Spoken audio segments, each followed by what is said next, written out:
Inside the Magic, covering Walt Disney World, Disneyland, Universal Studios, and more. Ben, I grew up a 90s kid, and yes, thank you. Shout out to other 90s kids. Aladdin, okay, here's the real 90s kids. The OG Sega Genesis Aladdin game. Y'all remember that? Yes. Used to go to Blockbuster all the time, making my parents rent that. It was such a huge part of my life and so many of our lives. So I'm very excited to bring out our cast right now. Think we're great? Okay, good. First up, we have director Guy Ritchie. Almost. I might need to kill some more time. Sega Genesis, let's see, what else do we have? The animated series.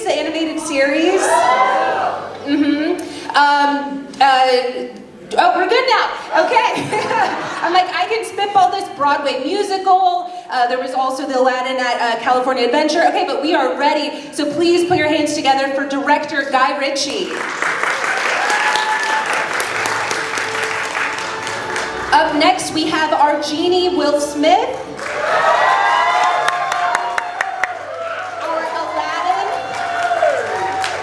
Our Aladdin, Mena, Massoud.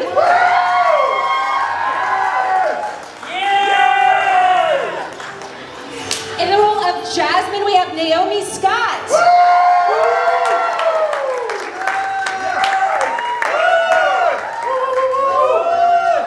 As Dalia, we have Nasim, Pedrad.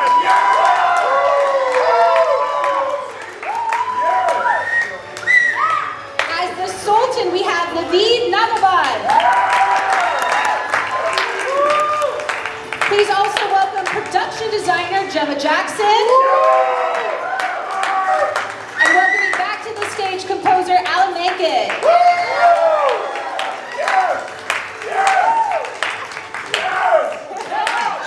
Look, you don't even need a mic, Will. He doesn't need a mic. Being here, everyone. One more time for Alan Menken, 8-time Academy Award. Love that. Entire childhood. Yes. Before my eyes. Yes, good. So beautiful. I'm gonna cry at some point, so I'm just gonna get it out there. Will's got tissue for you. He's always got tissue. Don't worry, Guy will cry before you do. Yeah. Guy's our first responder in terms of crying. Emotion. He always kicks it off. By the way, I have no idea where I got this reputation from. You got it from crying on the set every time you saw a good performance. What do we call him, Will? Will, what do we call him? That's Cry Ritchie. Cry Ritchie. Cry Ritchie. Well, I did want to say, many of you have been on this global press tour, getting to connect with fans from all over the world. What are you most excited about for people to see? Guy. Thank you very much, Will. I suppose it's the entire process that, in the end, it's what you're left with in terms of a sensation by the end of the film. So I would say it's how you leave the cinema. So it's hard to be specific about exactly what it is that you're supposed to derive from it, other than a sensation which can only really be encapsulated by a very positive version of being uncynical. We want people to leave with a sense of positivity and hopefully a sense of freshness and all that sort of stuff. But really, I think it's a question of how it is that you leave the cinema. Yeah, I was going to say, Mena, you stepping into the role of Aladdin, what are you excited for people to see as far as this film? I'm especially proud of the representation and the ethnically diverse casting that was put together for this. It's not often you can go to a movie theater and see all people of color represented like this. It's certainly something that I was missing in my childhood. So I'm proud of the cast and the casting that Guy and Disney put together. So I'm excited for little boys and girls to go see people that look like them on screen, man. That's what I'm proud of. Yeah! Woo! And Naomi, Jasmine was our first Disney Princess of Color. She also has a new song in Speechless. What was it like doing that scene? And also, how do you feel that song resonates today? Yeah, oh gosh, where do I start? So, Speechless, written by this guy over here, Alan Menken, Pasek and Paul. Yes, That's go on. Pasek and Justin Paul. Yes, who, you know, La La Land, Greatest Showman, you know. Evan Hansen. Exactly. Everything. Wonderful, wonderful. Incredible writers. So, you know, the fact that they wrote a song and I get to sing it, first of all, I was like, wow, that's already surreal. But also then when I heard it and just the words and the lyrics and how timely it was, you know, the message behind the song and the idea of not going speechless, that everyone has a voice, doesn't matter who you are, doesn't matter what you look like, doesn't matter what your gender, your voice matters. And speaking out against injustice matters, you know, not just standing by and being a spectator. So yeah, like that day was like, very emotional, right, Guy? Back to Guy Ritchie crying. Back to But that. I mean, but it was really emotional because you know, I wanted it to feel raw in the, you know, and I wanted it to feel like it's what she's going through in that moment. And we did some of it live as well, which was a different type of challenge. And yeah, you know, it's out there. The song is, for me, it's like, it's the world's song. It's like, whatever it will be. And whatever people take from it, they will take. I'm just obviously very blessed to be the person to kind of embody it in the movie.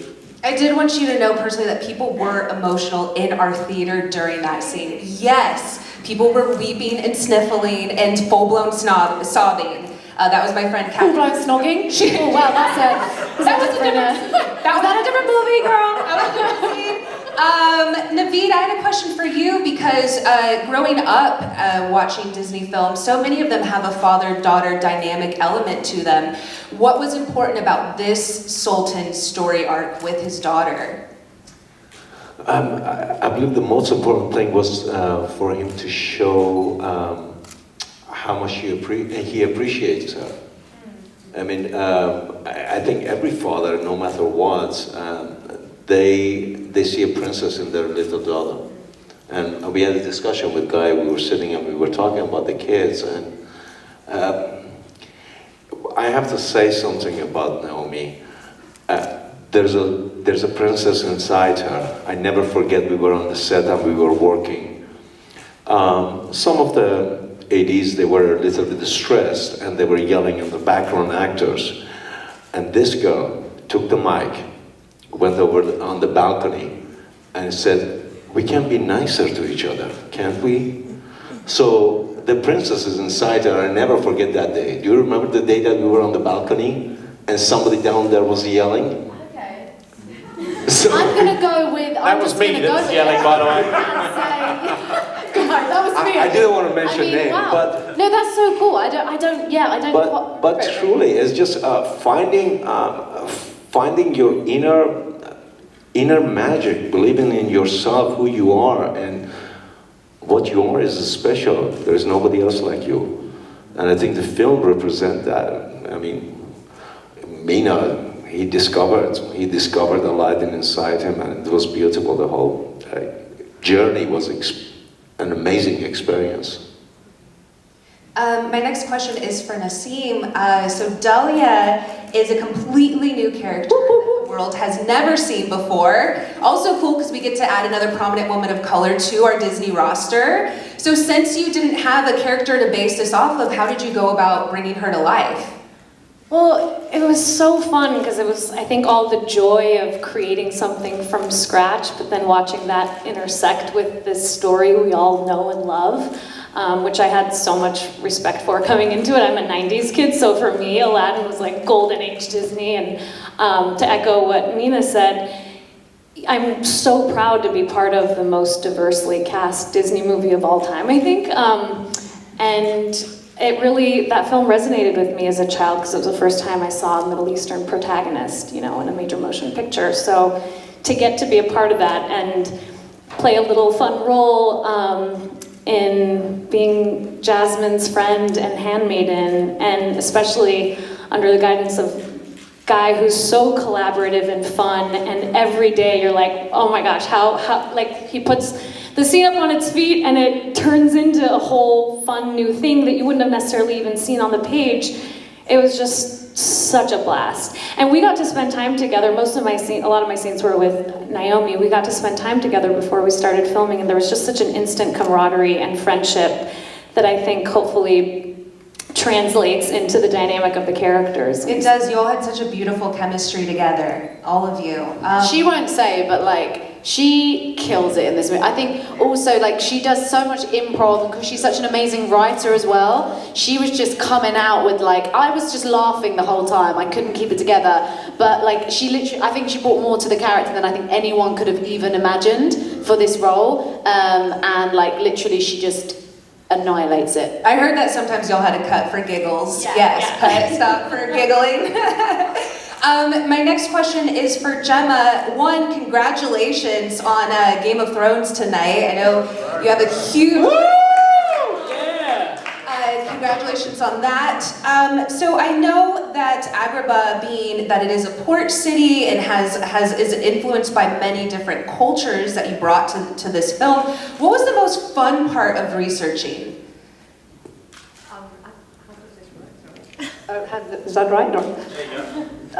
The most fun part of researching, I think, was just throwing everything up in the air and letting it settle and thinking about the parts of the world that we wanted to explore for our kingdom and our land, and letting it all kind of gradually come together. And as the different demands of the film grew, then different parts of that set grew, and creating a world for this fantastic bunch of mad people, I think, was the best of my job. Did you keep anything? Did anyone keep anything? I'm kind of really curious about that. Do you ever keep anything from the set? I've got a bat from the... A bat? Well, in Jafar's study, which actually was probably the least seen part of the film, I made these bats and went around it. At one point I had some mad idea that they'd be floating around in some scene, and so I've got them in my garden.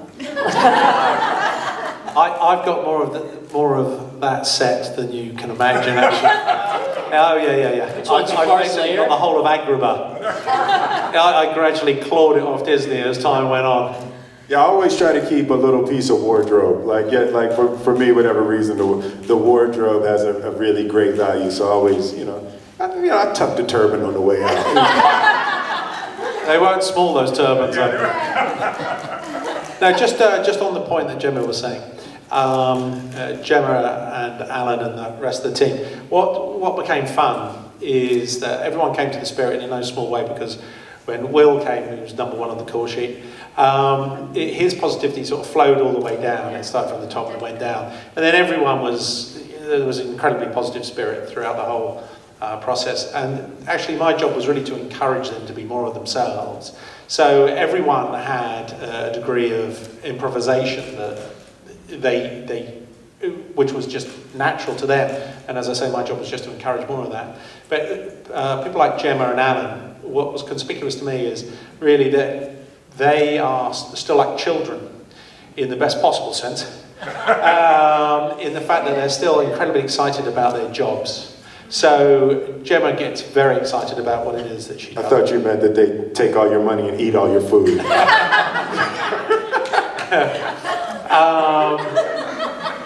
So working with them is a tremendous pleasure for me, because it's like you're all kids still.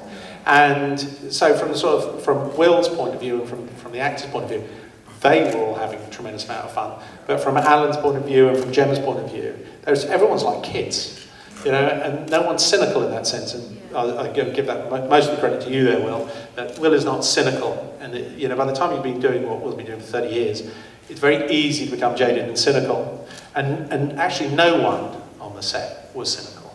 So I mean, Will said it, but for me, it was the most fun creative process I've ever been through.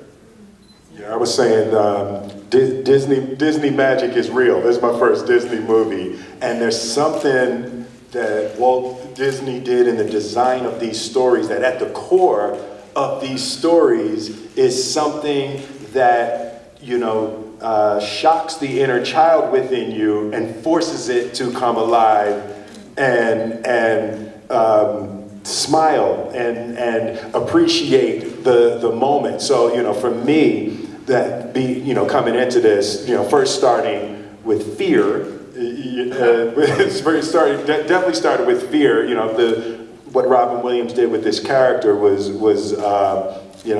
he just didn't leave a lot of room to add to the Genie. So I started off fearful, but then when I got with the music, it just started waking up that fun, childlike, silly part of me. And like Guy was saying, this was the most joyful experience of my career.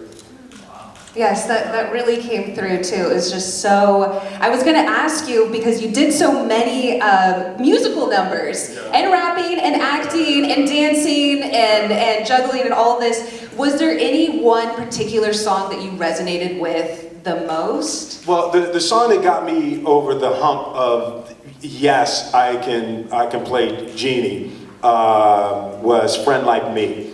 I went into the studio the first day and I really wanted to play with it to see if I could add something to it. And, literally 30 minutes in the studio and starting to play with it and, finding that, in that, 94, 96 BPM range, we were playing around in there. I think it ultimately was a little bit faster than that, but that 94, 96 BPM range is right old school hip hop. So I grabbed the Honey Drippers, Impeach the President, which is a really classic old school hip hop break beat, and I had them throw that break beat under there. And I messed with that, and I messed with Eric B. and Rakim's I Know You Got Soul under Friend Like Me, and I was like, oh my God, I'm home. And then I started playing with the hip hop flavor, and then the Genie was really born in my mind from the music, and when I understood once I played with Friend Like Me. Yeah, it was great, absolutely. I mean, I say this a lot, I liken myself to an architect. I design a house that others are gonna live in, and you threw a hell of a party in that house. I know you. Yeah, and I just loved it. It was just, once he did that, I just back off and let him do what he does, because it's so good. Well, I would love a Spotify playlist of all of your influences that went into this. If we can make that happen, that would be great. Got you. I did want to make sure that I open it up to press for the remainder of this time. I see the first hand that was up right here in the white shirt. Well, congratulations. It's amazing considering what you just said, coming up against the history of Robin Williams' stamp on this. So can you talk a little bit about what you look for these days with your career? Guy just said, after 30 years, people can get jaded and you're not. And you've got this, and then this very strange-looking, serious sci-fi movie coming a month later with Ang Lee. Yeah, I took a couple of years off, and I guess I had sort of hit a ceiling in my life. I had created the things that I could create in my career. I was getting to the end of my wisdom with leading my family, and I kind of got to a point where I had a bit of just a collapse of my life and creations, so I took a couple of years off, essentially to study, to study and journey spiritually. And Aladdin was really my first sort of coming back in and, seeing if my heart was even still in this kind of performing. And what I discovered is everything starts with, what am I saying to the world? How does this piece contribute to the human family? Can I go around the world with the ideas that the movie represents, and can I teach and preach these ideas in good conscience? And with Aladdin, checks all of those boxes. I love the idea of Genie, and one of the things that I related to in Genie is that, the Genie has shackles. Right, so the Genie has these, spectacular powers, but he's shackled. Like he is a prisoner of his spiritual fate. And that's sort of how I felt with Will Smith. I was sort of shackled by Will Smith. And in these last couple of years, I've just started finding my freedom, where I'm getting free of Will Smith and I'm getting more comfortable being me. So Aladdin was that first step back out.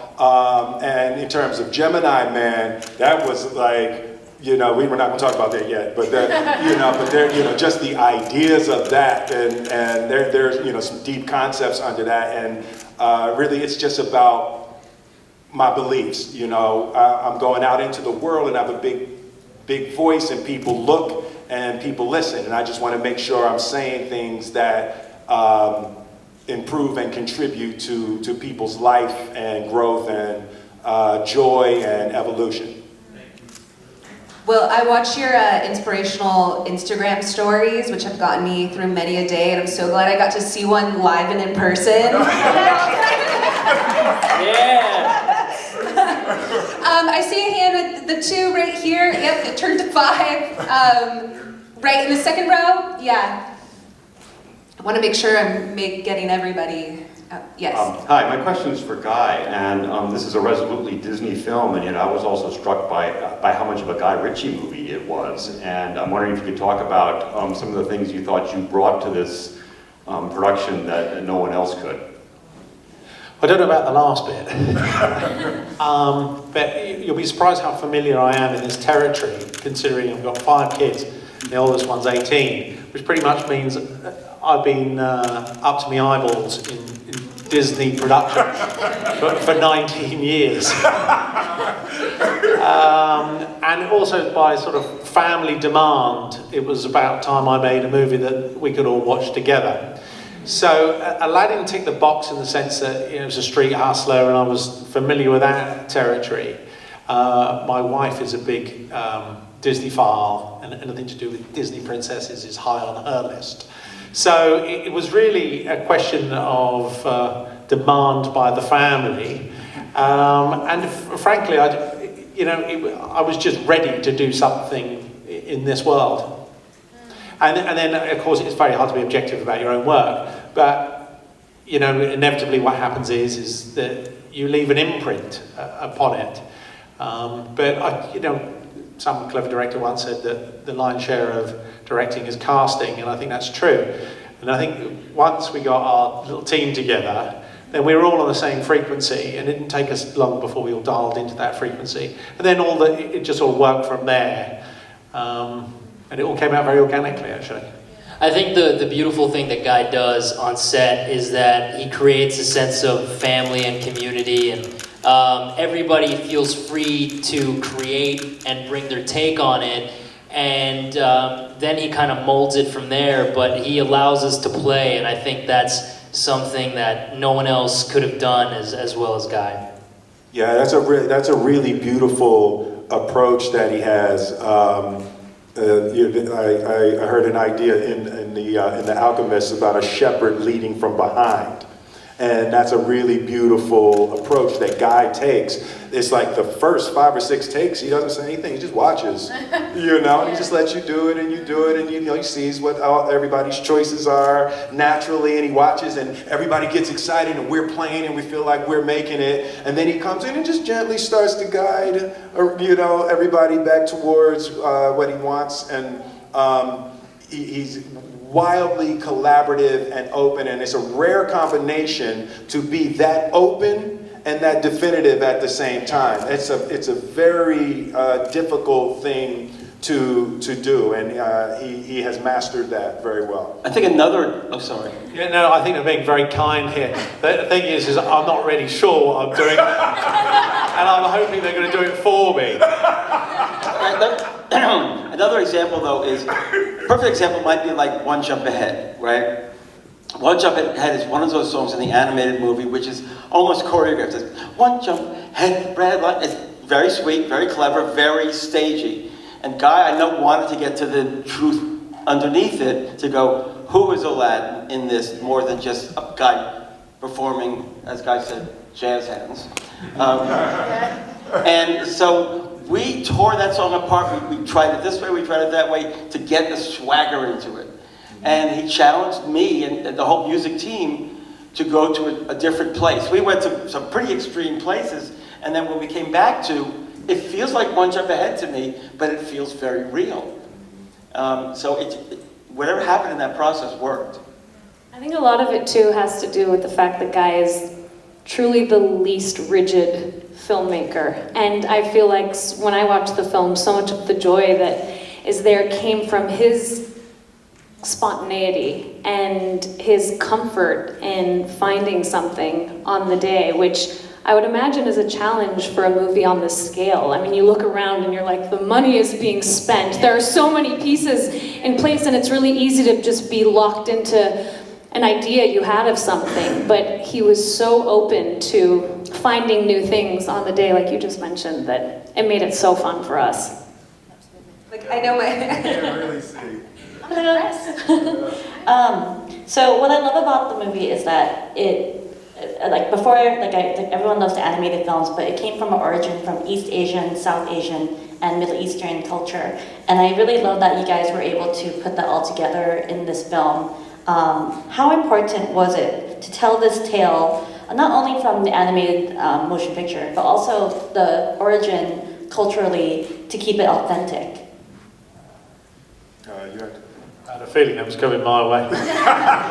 I have an opinion if you'd like me to go first. Yeah, you crack on. Right. I think it is critically important to be able to pull stories and colors and textures and tastes from around the world. I think that in this particular time in the world, that kind of inclusion and diversity, it will be a critical part of turning our connectivity, because we have more connectivity than ever, but transitioning that connectivity into harmony is going to be really critical. And I think these kinds of interactions in these types of movies are a powerful global service. So it was critical and important to me. I spent a lot of time in the Middle East also, so this one particularly was critically important in that way. Got it? No, I think you've done it very nicely. You see, I see in the second row, right here in the end. Yeah. Well, congratulations, all of you. Number one, I'm thrilled to see a very jiggy Genie. But that's actually the first time I've heard. That's good. That's the first time. Leave it to the gal from Philly. There you go. Definitely repeating that one. I've got to ask Gemma, such a beautiful job with the production design, but what you had to do with this film, it takes it to a different level than what most production designers have to do, because we're not just looking at eye level. You have to worry about the overhead levels and the view from the world above, looking down. What were some of the challenges and your considerations in your production design to give us the bird's eye view and the street view? Oh, that's quite difficult to answer. I think what happens is you start to create your whole world, and it takes me over as much as anything else. So the world just kind of grows up. I think you have to realize that also I was working very closely with Chaz Jarrett, who is the visual effects person. So we kind of worked together on some of the overhead worlds. We built models, we worked it all out very sort of mathematically as to how you'd see everything. But I think the world, it just kind of grew with the script, with the characters, with a lot of the dance sequences needed to be very seriously choreographed, and I had to work very carefully with them that there'd be 10 yards before they jump something, 20 feet before they'd fall. It was all kind of requirements. It was like, it's very hard to explain, I don't know what can help me here, but it kind of grows, they work together, so I'm visually hanging on to my vision and not wanting to lose any element of that. And meanwhile, they all have to do all these extraordinary feats, so we all work together, really. I think, if that answers any of your question there. Well, what happened also that is spectacular, and as an actor, and it's interesting because you know, we've never done an interview or anything together, so it's interesting for me to be here with you and hear you discuss those things. The ultimate compliment from the actor's point of view is we were transported to the time and place. And that's what happened when we walked on that set. When you walked through, it was woo. It was in the textures of the walls and all of that, and the stairs were real. You could go up and go out onto the rooftop and all. You know, it was a powerful way to transport the actors into the emotions and the smells of the time and place. Thank you, Will. I mean, I have to say I enjoyed every single moment of it. I've never had such fun as I had building that world, actually. Yeah, it's beautiful. Let me get this side, get right on the end. Hey, Will, good job for you and for everyone. 3 wishes from this movie. What would your 3 wishes be in real life? 3 wishes from the movie. What was, you know, it's funny. We were having this discussion. It's it will be wildly underwhelming. But we were talking about that, and I would have one wish, and my one wish would be divine understanding. And that's the thing that I've been finding I just turned 50 this year, and that lack of understanding, confusion is the mother of fear and violence. So for me, I would absolutely wish for divine understanding to be shared with all. I think that understanding is the seeds of peace.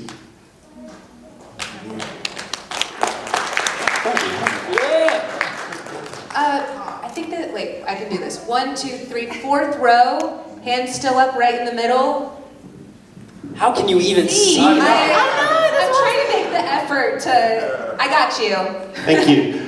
This is for Naomi Scott. You're a singer anyway, and the Disney style is kind of quite specific. I just wondered how much adjustment it was to sing in that context, and what kind of the differences you felt there were to explore. Sorry, I feel like, I don't know if I'm looking at you or not. I'm kind of just like, I'm trying to interact with you, but like, it's a good question. I think that number one, you're kind of singing in character in a way, but it's interesting because this was a discussion, because obviously the accent is this mid-Atlantic kind of weird thing. So obviously I sing, how I naturally sing is a bit more kind of in my own voice, you know. So definitely I had to put on some type of voice, but I think, yeah, like it was a challenge, especially like the singing live thing as well was I really wanted to do it, but again it was a challenge. We had like an earpiece, and I was basically singing a cappella in this like quiet room to myself, like a crazy person. Literally, that's what it felt like. But yeah, I think that's how I viewed it. I was like, I'm in character, you know, but I definitely did want to put on a musical theatre voice as well. Like, you know, I was talking to Alan about like, I didn't want it to feel like a performance-y, or like, I still wanted it to feel like you're kind of going through what she's going through. And again, like I naturally tend to sway more in the kind of R&B world, in terms of just my own music. So I maybe added a little bit of that. I don't really know what happened in that booth, but I think it was a mix of both. It was kind of like singing in character, also bringing a little bit of my own flavour. I guess similar to what you kind of did. So yeah, that's how I viewed it. I don't know if that answers your question. And to add to that, every aspect of that song kind of raised a different bar that we had, because once that song was in place, we go, okay, now, how do we set that song up? How do we create the moments when she would actually break into that work with the story, and organically we lead into it. So we divided it into those 2 parts. So first part is, I don't want to remain speechless. Second part is, I won't remain speechless. And then also, yes, it does have a much more of a pop sort of feel to it. So we had, You know, if we saw a screening like we did, like, I don't know, 8 months ago, I was going, it's not yet feeling like in the score. So we did a lot of work, number one, threading themes in, and taking that pop orchestration, but adding the colors of Aladdin in. And, you know, it's nerve-wracking, but at the end of the day, it actually really works. I'm so relieved. They were like, we don't know about this girl. What's she gonna do with it? And your R&B and pop inflections make it's perfect within the context of the story and the arrangement and all that. It's exactly the right balance, I think. Thank you. 1, 2, 3. I see a hand right here on the end. I just see phantom hands. Maybe like fifth or sixth row. Yep. Whoever wants it. Yep. Fight for the mic, go. Hello. This question is for Naomi and Guy. So Princess Jasmine kind of has always been female empowerment. I believe she had a line in the original, I am not a prize to be won. So can you just talk a little bit about the enhancement of this female empowerment for Princess Jasmine in this film? Who wants to go first? Me? You? You go. Okay. Well, first of all, I think it's a wonderful thing when you have a vision for a character and you think, oh, I'd love to see, you know, Disney do this with this character, and it aligns with the people involved. It aligns with what, you know, with Guy and our producers. For me, I really think it was a natural progression. I mean, Guy said something in Oman which I thought was really great. He was talking about equality of challenge as well. So the idea, I'm stealing your thing now, the idea that, you know, Jasmine needed even more of a challenge in this movie as well. And as I said, it's a natural progression. The fact that she wants to become the leader, I kind of just want people to walk out and go, oh yeah, that makes sense, right? You know, she should be the leader. And as opposed to it, you know, it's not this thing that's been shoehorned in, it just makes sense, you know, and she's a human. For me as an actor, my main thing is, okay, how do I humanize her? How do I give her depth? And so those things just came naturally. And yeah, Guy, what are you thinking? Yeah. So you're right. I took what you said. No. It's valid. But what was conspicuous, if there was anything that looked like there could be some evolution in this narrative, it was that there needed to be a voice given to Jasmine. I mean, Aladdin had been given enough challenges to get on with. The Genie had his hands full, and the most conspicuous character thereafter was Jasmine, who was arguably a tad passive in the original, and it just felt like there was an obvious space there that we could have worked on. And as Naomi just said, it really, to me, it was about equality of challenge.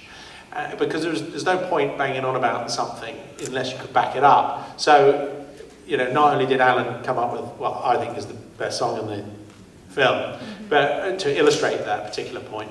But this is the bit where I got the reputation for being called Cry Ritchie. It is because, you know, Naomi, who's a tremendous pleasure to work with, but I don't want this to turn into the sycophantic show, which is slightly in danger of becoming that, but Naomi as a performer embodies, she's very light of spirit, but when it comes to actually committing to a performance that is profound, she can immediately switch into that mode, which to me is the best of everything, because you can talk to a human being before they perform, and then as they perform, they deliver at 100%. So she was, you know, wonderful at doing that. So actually, so was everyone else. But in that particular case, Naomi was spectacular. But it's that particular part of the scene I'm very proud of, really, and as we all should be, because we all worked on this together. But she earns her right there. And to me, it's not really about gender as much as it is about an individual standing up for themselves at a pertinent time, and then they can illustrate that point, they can articulate that point, and they have the breadth and personality to do that. And I think it really works, actually, that part in the film, because it is backed up. So that just felt like it was the most obvious place that this narrative could evolve, was to give Princess Jasmine a voice and that she could back that voice up. I think we have time for one more question. I want to make sure I get someone from the back again. Just getting warmed up. Really? Oh, I see someone waving their hand. That person, I'm waving back to you, please. In the 7th row, I think. I'm just making up numbers. I just wanted to talk, because the songs and the music was so great, but also the dance in this was unbelievable. A very Bollywood vibe. I just loved it. So Mena, I wanted to ask you about, sort of all the moves you made in this, working with the Will guy over there. Yeah, Jamal Sims, our choreographer, and Nikki Anderson were spectacular. Jamal's one of the best in the business, and I grew up watching Step Up, which to me was like the dance film of my generation. And Jamal choreographed that film. The 12-year-old Step Up is that was the one. That was the one. So it was amazing getting to work with him. Me and Naomi, fun enough, we wanted to focus more on the connection in that piece, because getting the choreography down is one thing, but we wanted to focus on connecting. And then the other part of it, me and Guy had a fun time during that, because I had to learn that choreography at the beginning, but then pretend like the Genie was manipulating me. So we tried doing it with mime, and then Guy actually had this brilliant idea to actually attach these long puppeteering arms onto me and physically manipulate me. So we had a lot of fun with that piece. It was definitely a fun part of the whole process. It's a bit of a shame. We feel as though Jamal should actually be sitting up here. I know, right? Yeah. Because in no small part, Jamal actually is the prince, to those that have seen it. Seen the movie, that the Genie concocts on the rocks there. I just want to go home, man.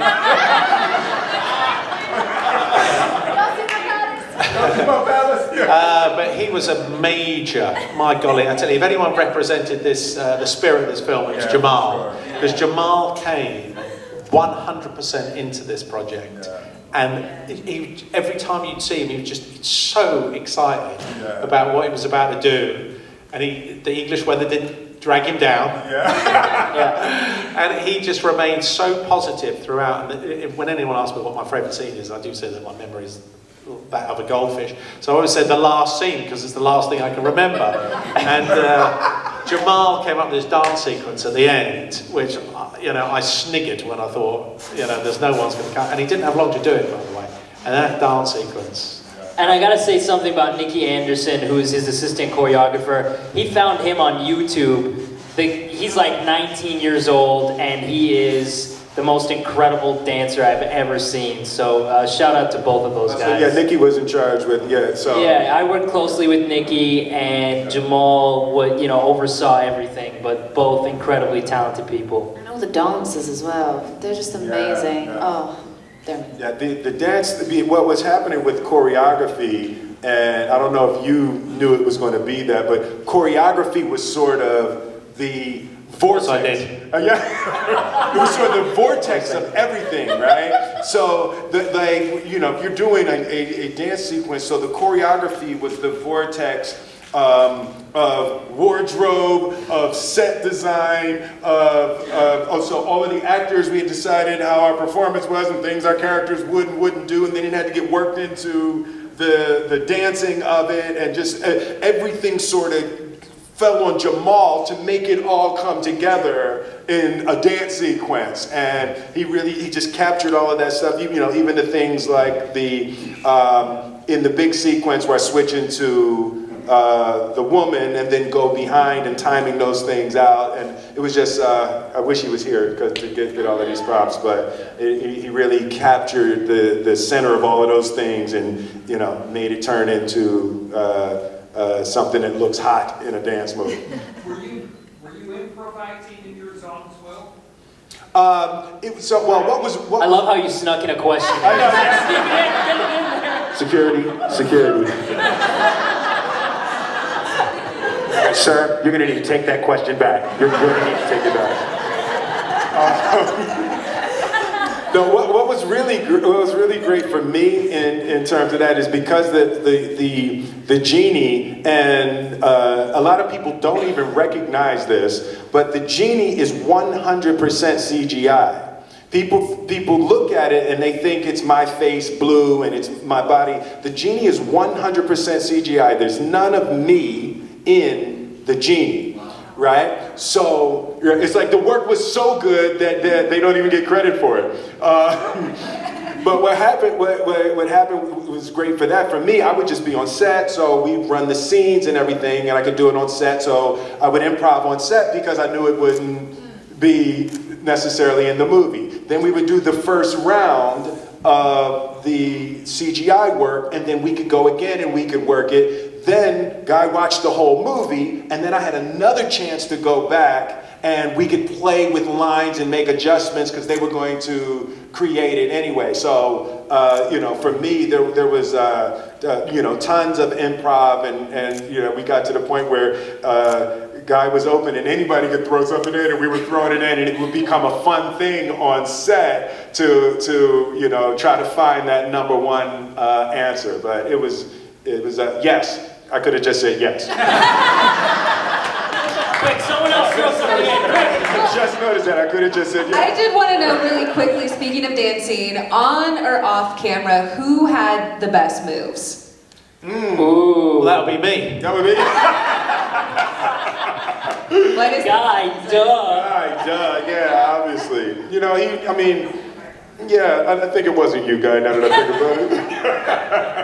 I think Naomi has the most skills. Yeah, Naomi learns choreography faster than anyone. I went to theater school and there was a whole dance department. She learns it as fast as those dancers. She's like watching it, she's like, yeah, I got it. Yeah, I've never been able to do that. In an American accent. And she's one of those that stands and looks, and you've seen dancers do it. I know we've all seen it, and you like, there's no way they're learning it. She's going, 5, ta, ta, 6, 7, 8, 5. I'm just a wannabe dancer. And like doing all of that stuff, and then does it back. Like, what the hell? I have to spend like 3 weeks learning. Yeah, like me too. I gotta learn. I know, but there's a lot of enthusiasm over there. Yeah. That's really what she wants to be. I'm just a wannabe. I would like hang out with it. Like, I try and hang out with the dancers. I was just worked. Hey guys. It worked. They were like, oh my gosh, go away. No, they were lovely. No, that was a joke. They were really nice. Well, thank you all for joining us. Thank you all for joining us. Please give another round of applause.